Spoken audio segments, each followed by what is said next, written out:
After a week of attrition at Zandvoort in the Netherlands, Formula I's F3 Championship heads to England for the Silverstone Grand Prix weekend.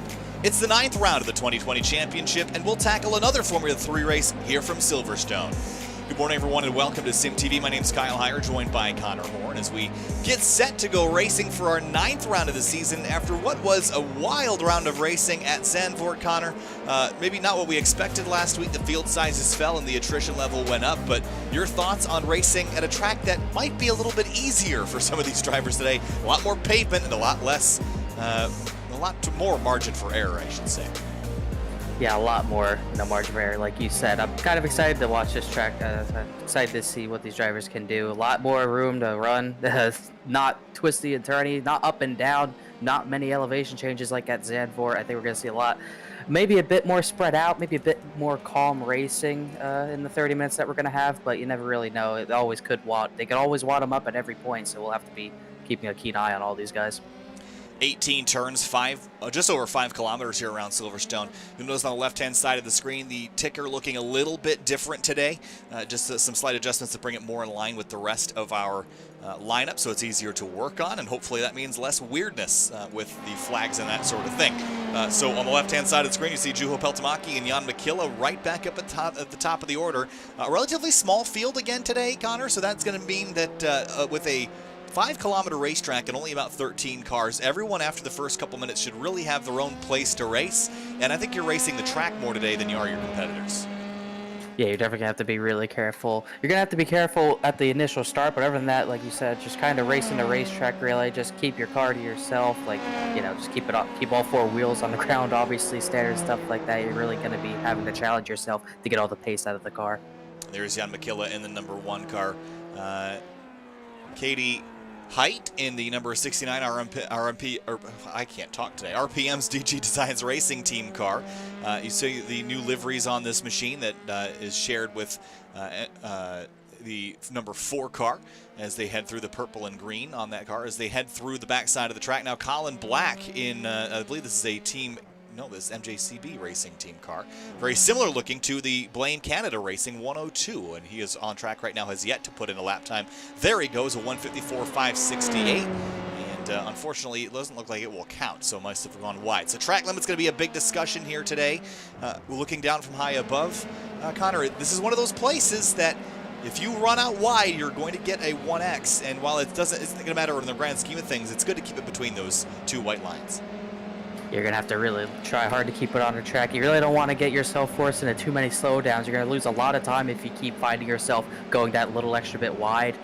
Only a tire off maybe could lose you a ton of time. It could lose you a few seconds if you just put 1 wheel out of place. So these drivers are going to have to be really careful to keep the car in between those lines like you were talking about. Again, we've got the Formula 1 race going on after this, the British Grand Prix. That will begin at approximately noon, which is Eastern Standard Time, so that would be just about 32 minutes from now, but we've still got this qualifying session and a race to complete. Juho Peltomäki in the number 82 right now, about 43 thousandths off of his teammate. And these two have been sort of the class in the field all season, but I can't remember back to Zandvoort. Which of these 2 drivers was the one that had trouble? Was it Peltomäki? Believe it was Peltomäki. I'm pretty sure everyone had trouble there, though, so that might not be narrowing it down too much. I'm pretty sure every single car went off at that race. It was absolute chaos. But I'm pretty sure Peltomäki was the one who... I think Peltomäki had the biggest issue. I think Jan Mäkelä just spun around, and I think he was able to go for a bit of a spin and win. And looking down the rest of the order, you see a couple groupings of team colors, and Mäkelä and Peltomäki at the top, and Watson and Hensley in 5th and 6th, and Hansen and Fioranti at the bottom of the order who have yet to put down times. Trevor Anderson has just popped in, making the total car count 14 for our race here this afternoon. Having a look at the weather information, relatively cool, and while it's not raining, thank goodness, in England today, the track will be very grippy, and these cars, this is a big track for an F3 car, Connor. You're going to be in the throttle probably 80 to 90% of the lap. Yeah, you're gonna really have to value the time you have on the throttle, and you're gonna have to make sure you take advantage of all the slipstream you can find off the drivers that might be ahead of you. You're really gonna have to make sure you have to stand in and out of these corners to make sure you don't lose that much time. So the drivers are gonna have a lot of, they're gonna have to have the capabilities to be able to do that today. So Hyseta right now working his way around in 10th place right now, a 154.602. One thing I'm noting is that the gaps between the front drivers and the rear drivers are pretty sizable today.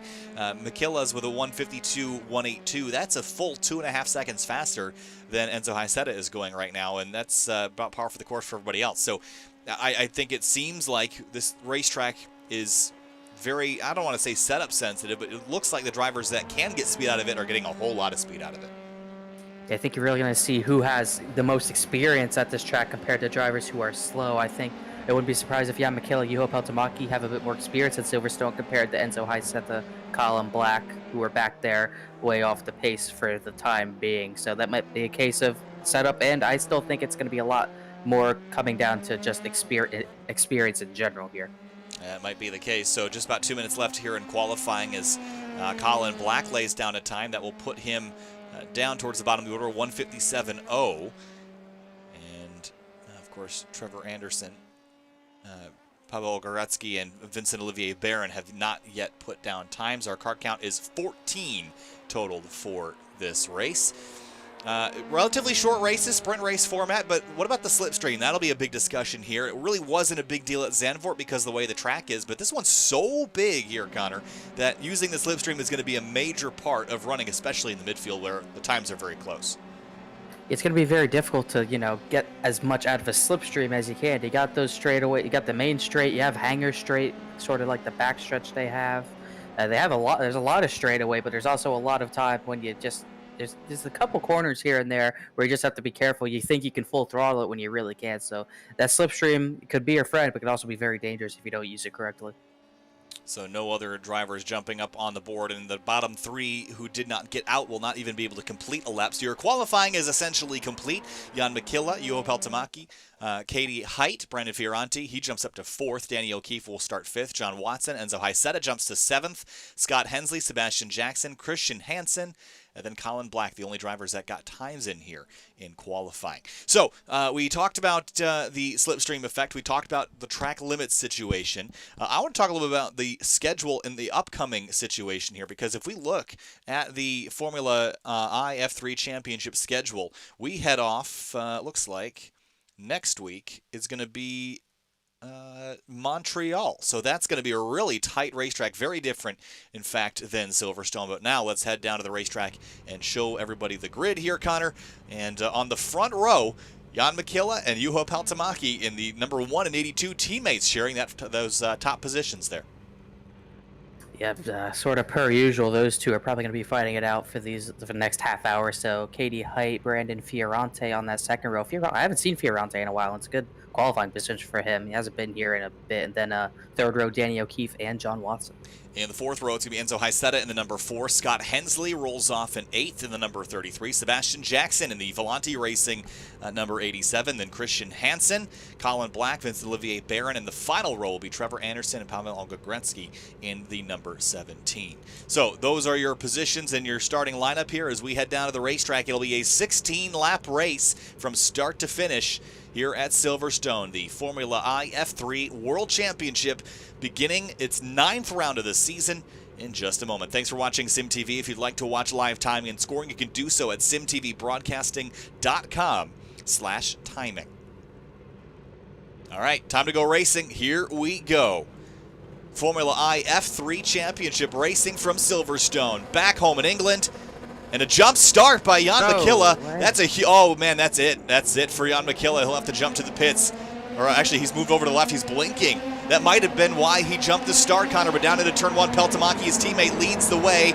And so far, so good. I think we're through. Oh, no, we're not. Fioranti, Olivier Barron, Christian Hansen, actually, Colin Black as well. A number of drivers involved into the first turn.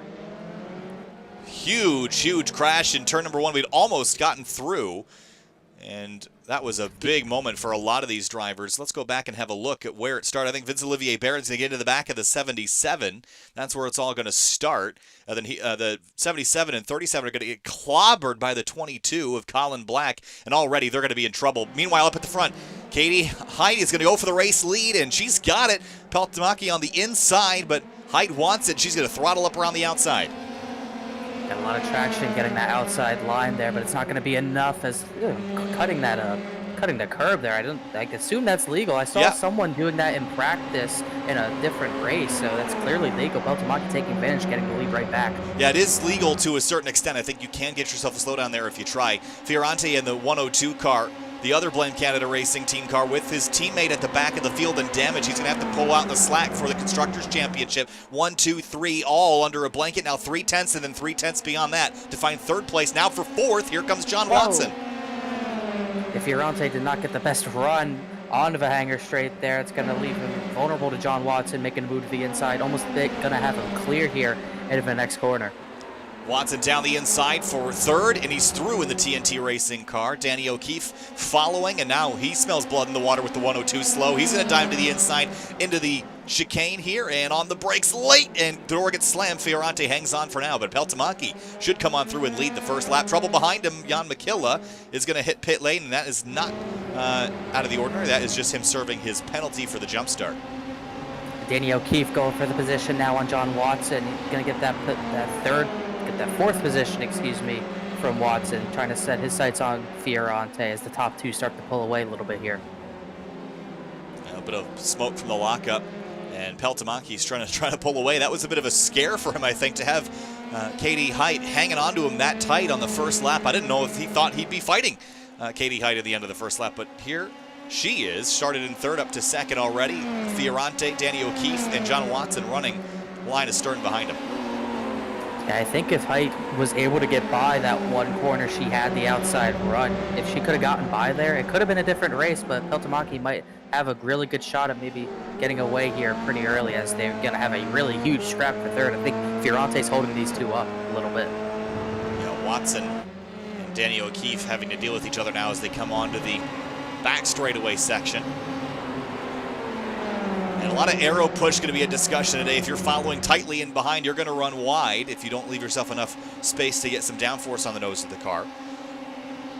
Yeah, saw John Watson into that right-hander there. He lifted a little bit because I think he was anticipating that happening. We got to spin. It's Fiorante around. Oh, man, that's a weird spot to go wide and spin, too, here, Connor. Here's a look. Just gets up on the curbing and just loops the car around, and just from third all the way back to ninth, that's going to be a huge hit on his day. And the Blame Canada cars are not doing so hot here at the start of Silverstone.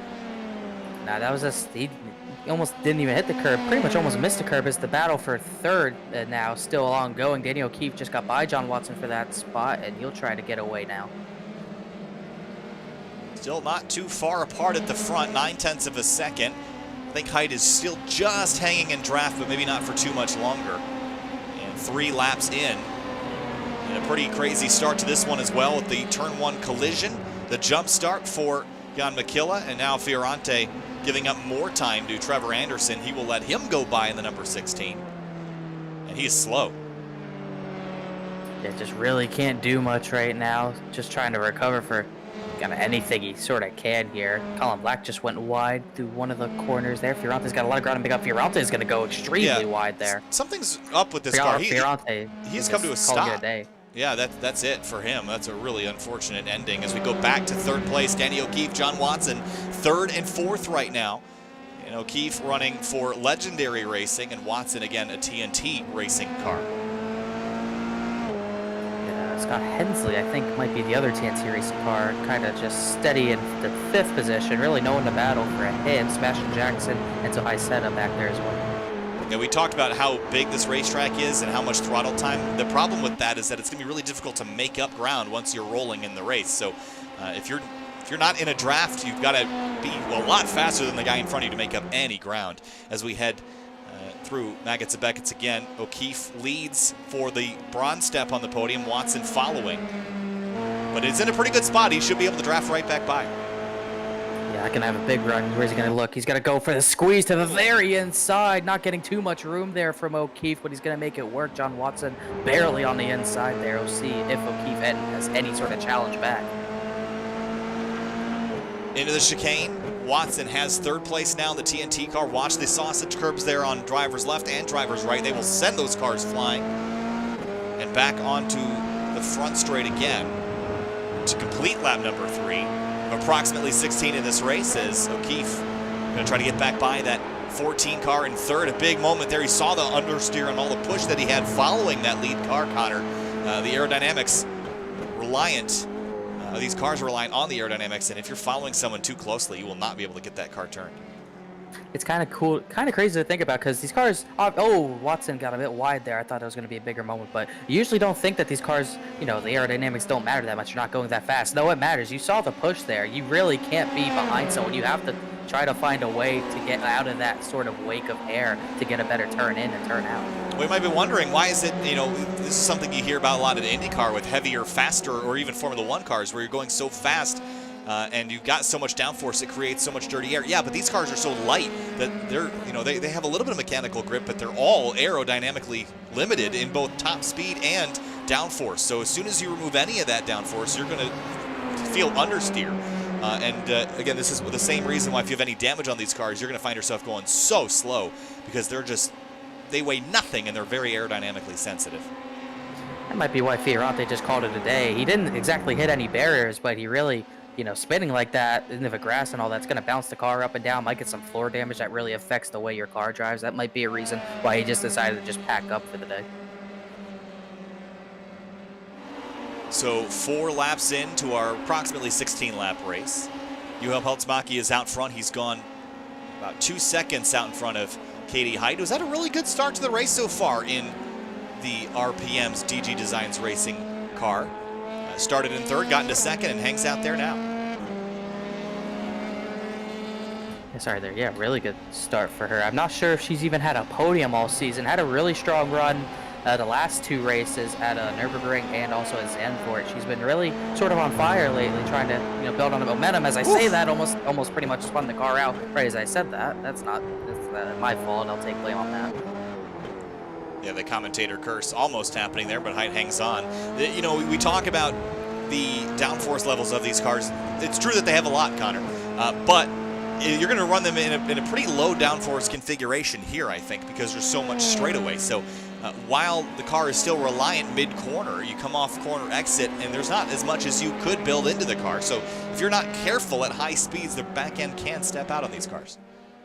Oh yeah, we see it step out a lot more than people would think. We saw it a lot at Zandvoort. The drivers were really fighting the rear tires on exit of a lot of those, you know, banked corners at Zandvoort. We're seeing obviously not banked corners. We're really seeing here as Peltomäki gets a bit into the grass trying to get his perfect arc there. But you see a lot of that. They'll try to get on the power and all that, and they'll just kind of be sliding there. The rear end just doesn't grip with the car like these drivers want them to, but it's kind of just a sacrifice they have to make for these tracks. Peltomäki leads now by 2.8 seconds here. And the gaps are growing between cars.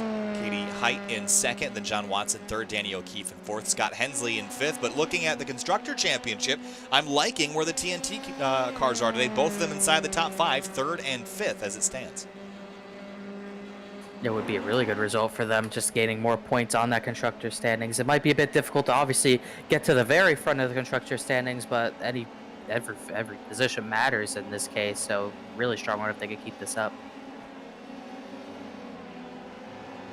Hensley working his way through the final chicane now. Whoa, Sebastian Jackson just went around. Ooh, and more. That's Enzo Haiseta. He's also joined the party, and through goes Trevor Anderson between them. A slick moment down there towards the chicane. And all of a sudden, Olivier Barron's pitting. All right, so we got some more chaos. Why not? Olivier Barron's pit. I'm not sure why. He does have some front wing damage. Yeah, Haiseta, I think, just charged a corner too hot, and same with Sebastian Jackson. Go ahead.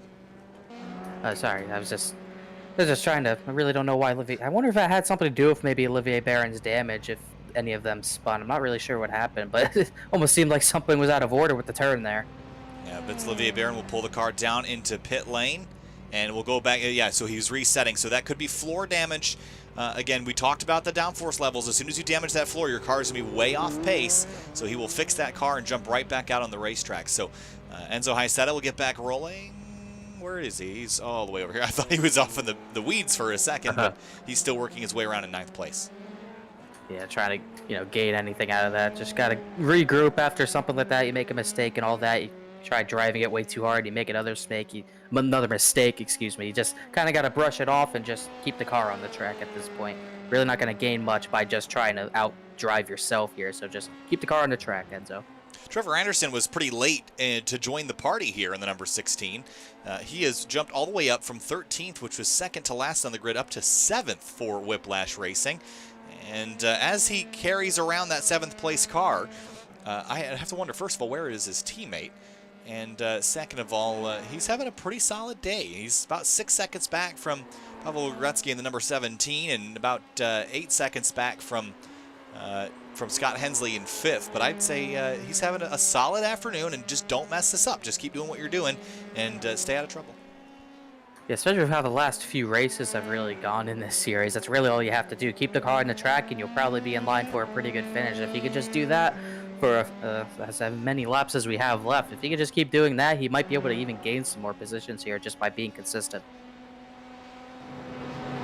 So big gaps have been the descriptor of today's race. Again, we noted this in qualifying that the difference between Juho Peltomäki and Jan Mäkelä and others in raw pace was really sizable, and it seemed to carry over to the race. But why I bring that up is because Jan Mäkelä is running mid-153s or low-153s, which is quicker than pretty much everybody in front of him, including his teammate, and he's all the way back in 10th. So I'm curious to see how far he can climb before he runs out of time.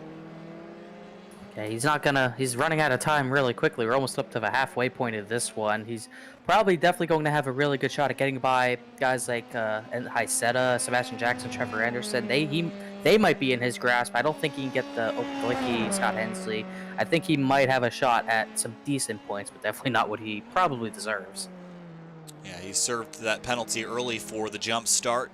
And he was having some internet issues before, so that might have thrown him off as well. But he's back out on the racetrack now, competing with his teammate Juho Peltomäki up at the front of the order. And again, they had pretty split finishes last week at Zandvoort, so I think they're looking to have a bit more consistency between their team this week. So retirements early in the race: Christian Hansen, Brendan Fiorante in the Blaine Canada cars, they are done for the day. Colin Black is also out for MJCB Racing. And that will be where his day ends, unfortunately. Yeah, it's really unfortunate for those two team cars. Pretty much out on the very first few laps. They really didn't get any sort of chance. Colin Black, I thought it was Fiorante who got involved, but it was Christian Hansen who got involved. Just really, that team just didn't get off to the right start at all. I don't think I've seen that team with both drivers in a while, so it's definitely not the comeback they wanted. And flying through the first sector here at Silverstone Circuit. And we looked at some of the information earlier in the race. Constructed in 1950, this is airfield.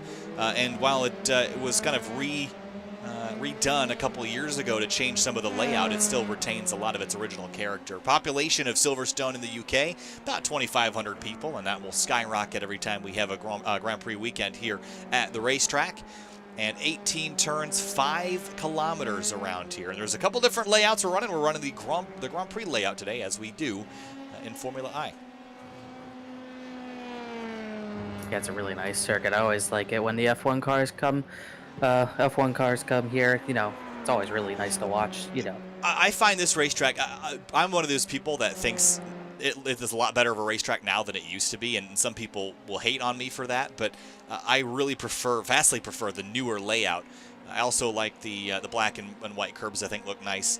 And on top of that, the F1 cars, they haul around here. And while these cars are probably a little bit underpowered for a track this size as they were at Road America, I think when you put the 900 to 1,000 horsepower Formula 1 cars around here in about a half an hour, it's going to be a lot of fun to watch. So I can't wait to see Formula I here, the F1 World Championship take on Silverstone. This is one I've been waiting for a while. We head to Circuit Gilles Villeneuve next week in Montreal, Canada. Which is another Formula 1 circuit that is on the real schedule. And then we head to Detroit, Bathurst. That'll be an interesting week, mid-November. Oh, yeah. And then Circuit of the Americas on December 5th, Imola and Spa to wrap up the end of the year. So 3 actual F1 circuits that will take all the way to the end of the year.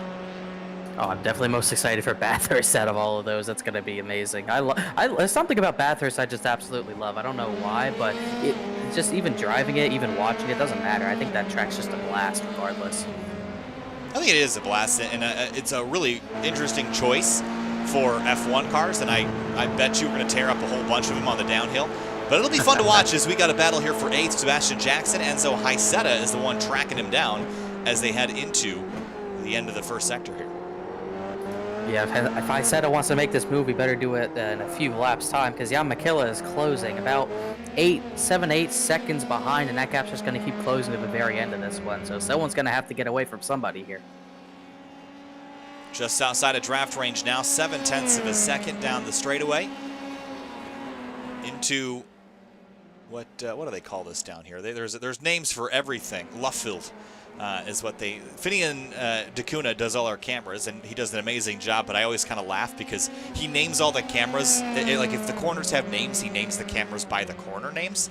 And when we go to a track I'm not familiar with, I don't know all the corner names here at Silverstone. It was even worse at places like the Nürburgring when they named corners by sponsors.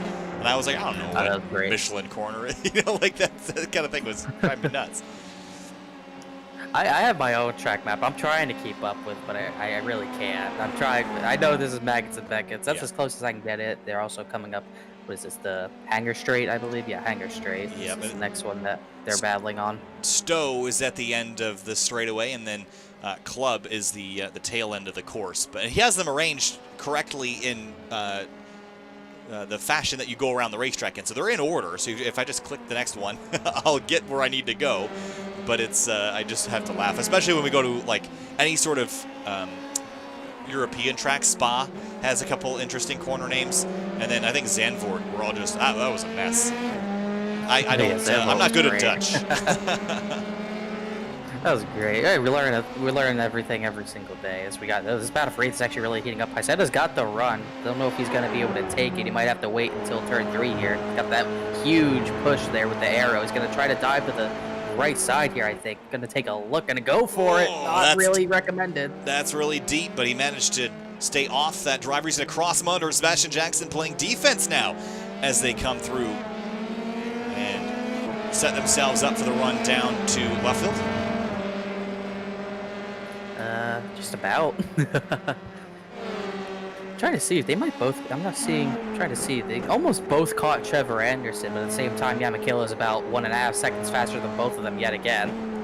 Oh, big slide for both those cars as they head through Luffield and back out towards Kops, which is the fast corner at the end of this straightaway, and you see them pop into view now. And this is essentially a full throttle corner. We're right on board with Haiseta. It might be full throttle with Sebastian Jackson, but Haiseta might have to breathe that throttle a little bit because of the dirty air. I saw him kind of go to the right side of Sebastian Jackson's air to kind of avoid that bubble. Yeah, he did have to lift and downshift just to get the car turned in, but now through. Oh. Big moment here through Maggots and Beckett's. And he just is unable to close this gap down below 0.4 of a second. I think you need to do it all on the straightaway. If you get behind him in a corner 2 or 3 tenths back, you're going to lose all that time you just gained. He's got to set it up better in Maggots and Beckett's. He's going to look to the right side again. Another really big dive here. Not going to make it completely where Sebastian Jackson ready for it, taking that way wide arc through there to gain even more time on Haiseta. I think Sebastian Jackson, he's got to be careful because if he charges corners too much, he's going to get himself into trouble, compromising corner exits. And these long straightaways, you have to focus on those exits if you want to be fast around here. So Sebastian Jackson hangs on to 8th for now as they come on through to complete the 10th lap of racing. About 5 to go next time by as we head down into turn number 1 again. We really tried cutting that curve there. Better be careful not get any sort of time penalty. Look how wide he's going through the turn 2. A big dive here into a right-hander. Oh, he's got it, but nope. Jackson's going to swing back around the outside again. Over under, he's going to try it again. He's going to get a decent run, but I don't think it's going to quite be enough as Jan Makila starts getting into the picture just a little bit more. And there he is, and talking about the jump start that he had, his last lap time was a 1:53.255, a 1:55.4 for Jackson, and a 1:55.6 for Haiseta, so they are in trouble if Makila is going to blow by them here in a couple laps. He might even be able to catch Trevor Anderson with the pace he's running here in the closing laps. And that's why it makes it even more critical that Haiseta gets by Sebastian Jackson. I believe he is a bit faster here as they cut that little right-hander there. That right-hander is actually called Woodcote as they cut that little corner there. Not really using it fairly, but it is what it is. I think Haiseta is a bit faster than Jackson, but that bubble of air is really deterring him here. It's just really messing with him. He's got to set it up better, and Maggots and Beckett's maybe get a run onto the straight. And I said if he can just set up the exit of Maggots and Beckett's, oh, a little bit of understeer there. He's not quite close enough to take advantage of the draft on this straightaway alone. We've seen the sends he has. He might try at any moment here. He's got a decent enough run that he might want to try a bit of a dive. Has another look to the right side there. Jackson gives him the room. He's leaving him plenty of space, but he's actually apexing late and still salvaging the corner exit, which is a pretty hard thing to do, is charge entry and keep the exit. Hysetta is going to close through club. This might be his best shot here coming into these first couple of corners. This is going to be definitely his best shot right there. Here he comes. Driver's right. Hysetta for 8th on Sebastian Jackson through turn number 1. Oh, that's going to get tight. Jackson's going to have to leave him to space. No way he can block this one. And down the inside, looks like Hysetta's going to jump the sausage. And Jackson's going to hang on still, but watch the crossover again. This is where Hysetta's been getting a good run. He loops it. Watch out. Yeah, McKilla right into him. And he's up and over. My goodness. And all that recovery from McKilla is absolutely gone. Jan McKilla upside down. Day over. You kind of saw that coming. Hysetta kept trying to get on the throttle way too quickly, and that was just bound to happen. He tried to make sure that he had that run on Jackson, and he just kind of lost track of what he was doing. Yeah, just kind of rolled backwards, and McKilla nowhere to go. Just absolutely obliterates Hysetta and sends McKilla tumbling off towards the fence. I think he was honestly just trying to roll off the track. The only reason he didn't hold the brake there, I honestly think he was trying to roll off the track for McKilla, but McKilla was already committed to going off the track to avoid Hysetta. Just unfortunate there. Wow, what a pirouette. What a hit that he had. Here's what on board looked like. This is going to hurt. Oh, man. Goodness. Hope he doesn't have VR. Oh, man. Lost the camera on that one, it looks like, as well. So jumping back, McKilla is out. Hysetta is out. Vincent Olivier Barron up to 9th. Sebastian Jackson holds on to 8th. Peltomaki leads by 5.8 seconds. Then it's Katie Height, John Watson, Danny O'Keefe, Scott Hensley, the top 5. And, well, a lot of attrition once again here in Formula 3. As we saw in Zandvoort, a lot less single-car incidents, but the ones we've had today have been pretty major. Yeah, those are pretty major incident. There's a pretty major incident right there. We talked about the constructor standings, how MPH is doing so well, but to be honest, that's going to be a big hit just in the driver standings for Jan McKilla. I believe he was the points. He might have been the points leader coming in today. I know him and Peltomaki have a pretty tight battle going on. This is going to be really huge for the drivers' championship towards Peltomaki. He will continue to lead. Peltomaki will. Height, Watson, O'Keefe, Hensley, the top 5, Ogretzky in 6th. Trevor Anderson, Sebastian Jackson, Vincent Olivier Barron, the only drivers left on track. We have lost 5 of our 14 runners to crash accidents or otherwise today. And you have to wonder, for drivers like Brendan Fiorante, who had damage, could have come in and fixed it and gone back out and probably gained a couple spots. And while it wouldn't have been necessarily a fun day, could have gained a few spots back even after the spin in the loop. Even Colin Black, I don't know, I thought they might have had a fast repair. He's been pretty much repairing all his damage just sitting in there. He could have potentially gotten a point or 2 here if he kept in it, but obviously not meant to be. He was pretty destroyed after that first crash. 5 minutes left here in our 9th round of the Formula 3 Formula I Championship, and Peltomaki has been consistently one of the best drivers on the racetrack. And no other major battles. Everyone else has been pretty much where they were after the 2nd or 3rd lap, including Height, Watson, and O'Keefe. They've sorted out after an initial battle, and while O'Keefe got close a moment ago, Watson had an issue on the previous lap. He is beginning to stretch that gap back out. Yeah, it's like he actually spun out of one of the corners. I think it was, I can't remember the corners for the life of me, honestly. It was through left field. He spun through that corner, so that's why he lost all that time, but he was able to keep the position. He was closing in on Katie Height for that runner-up position, but just couldn't make it work, and I just got to make sure he stays ahead of O'Keefe.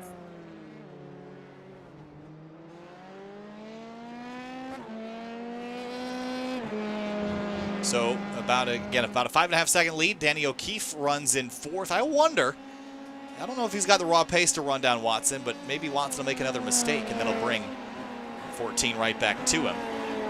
And again, a pretty good day for the TNT cars, 3rd and 5th still. No, the Watson, almost the same thing again. That's exactly where he spun the 2 laps, and he almost did it again, really sideways through there, kind of trying to make up for lost time right now, even though he's definitely not going to gain anything back on Katie Height. Jan Makila has jumped back out on the racetrack, and this is probably just a formality at this point. I don't think he's going to gain anything. We only will have 2 laps to go next time by the stripe, so this is just to finish out the race, and maybe just to jump ahead of Haiseta on the racetrack. So I'm sure it'll probably be day over, or unless someone crashes in the last 2 laps. That's always a possibility. You never know. Yeah, you really do never know. And the battle he's in with Peltomaki, every point matters. If he can get that 1 point from Haiseta, it would be at least a little bit vital. It could come into play in the coming weeks, the last few rounds, possibly.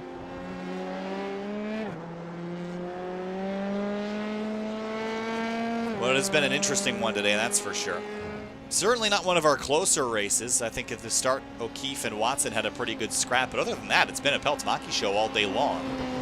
And when things started to get interesting, Haiseta looped it, and that's when that wild accident happened with Makila going tumbling end over end. Scott Hensley is going to hit pit lane. Oh. Well, that is an interesting one. I don't see any damage on the car. I could only imagine short on fuel. There's no other reason. Oh, that's huge. 2 laps short on fuel is a pretty big mistake, and that's going to cost him so much time.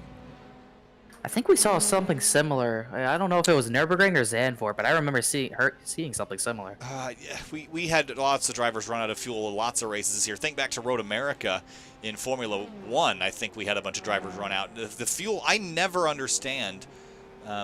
Maybe it might have been just a fast repair, too. I'm not sure. I never really understand why fuel is an issue. Whenever, and I'm not trying to sound like I know what I'm doing any more than I do, but it frustrates me when we run out of fuel, because it's a calculation that you should leave yourself a pretty sizable margin for error. And I just don't understand, the extra 5 pounds is not going to make a difference to have another gallon in there. So I don't understand why you would put yourself in that position. If that's what happened to Scott Hensley, it looked like he just came down it could have been just a fast repair, but it also might have been for a splash of fuel. I don't see why he would take a fast repair at that point. He was out. I'm trying to see where he came out on the track. He's back in 9th. I can't imagine he gave up 4 positions for just a fast repair. He must have been short on fuel or something happened there. I don't really understand. Olivier Barron, a bit of a slide through that corner there, so he's gonna continue. I don't know. You talk about how light these cars are, so realistically, every drop of fuel matters. So they're trying to cut it as close as they can to the very end. So I get that's just a product of doing that. You have to cut it as close as you can, and sometimes you kind of just mess up. Not perfect. So just for people that were wondering how much they actually weigh, they're 690 kilograms. How about 1,500 pounds? That is not a whole lot. My Toyota Corolla weighs just about double that. Barron's going to go for a loop, and he'll find the runoff area, but that shows you how easy it is to loop these things around. Here's a look. Yeah, kind of Magnussen back. It's kind of didn't expect a lot of incidents there, but it's at least the second time someone's looped it there. Get it back going. It's getting really hot, and so the car's already unstable, and he gets the right front tire on the curb, and the rear end just starts to step, and it's just hard to catch. Yeah, I really had no control over it at that point. Just trying to loop it around and hope you don't find a barrier. Hope you just find some runoff, and luckily he did. Well, Juha Peltomaki out front has taken the final lap here at Silverstone. You see the white flag flying. And he'll sweep around. It's a 5.7 second lead, and as soon as we're done with this, we're going to head straight on over to Formula 1 qualifying. We're back to the knockout format this week, so make sure you jump over there to catch that in just a few minutes' time. Peltomaki, Height, Watson, O'Keefe, Ogretzky, the top 5 as it stands. But down the hangar straight towards Stowe, he has done pretty much everything right today. Started on the front row, and here he is in position to win. We only had one challenge from Katie Height. Height had a really good challenge all around the outside, but Peltomaki stood strong, as he has pretty much the entire season, been at the front for pretty much every race, and he's not slowing down just yet. Final corner for Juha Peltomaki for MPH Racing. Wasn't a good day for both, but it was a good day for Juha. Across the line, he wins at Silverstone. Katie Height comes on through. She finishes in second. Good run for Caitlin in that RPM's DG Designs Racing Whoa, team whoa, car. John Watson, he's off the track. He might be out of fuel. He might have ran out of fuel. Again. I think that's gonna put Danny O'Keefe onto the podium out of nowhere. I don't understand why we're running out of fuel here. We've been doing this enough that it should be. I think what's catching people out, Connor, is we're not slipstreaming all that much, and you're on throttle a lot more. So if you're doing this by time and you didn't do a calculation for this track, this was a mistake, because this track is so much faster and you're on throttle so much more that it was definitely a mistake not to do a calculation particular to this racetrack. Yeah, it's just odd that it keeps happening. I'm almost positive it might not even be the first time for John Watson. I mean, I obviously said that, every fuel matters, how much you put in it. You're trying to make the car as light as possible. At the same time, you do have to leave a gap just in case because these people might be planning on having slipstream the whole race, and obviously it's spread out a lot. So you kind of just have to think about it more in that sort of state. You can't risk that when you have a car that's good that might have a podium speed like he had, but you can't risk it that much. Well, here's a look at your race results, and Peltomaki and Katie Height, the top two, Danny O'Keefe, Pavel Gretzky, and Trevor Anderson. How about starting 13th to finish in 5th? That's a really good run for him in that number 16 car. Then a trio of orangish yellow cars at the tail end of the top 10 there. Scott Hensley, John Watson, both of those drivers finishing farther down the order than they should have, 7th and 9th, after running in 3rd and 5th for most of the race. So that'll be a disappointing end to their day. And looking down, the Blame Canada cars, not a good day for them. And, of course, Enzo Haiseta, good run going, then contact with Jan McKilla after he looped it, ended up with a pretty scary-looking wreck at the exit of that first sector. So there's a look at your race results.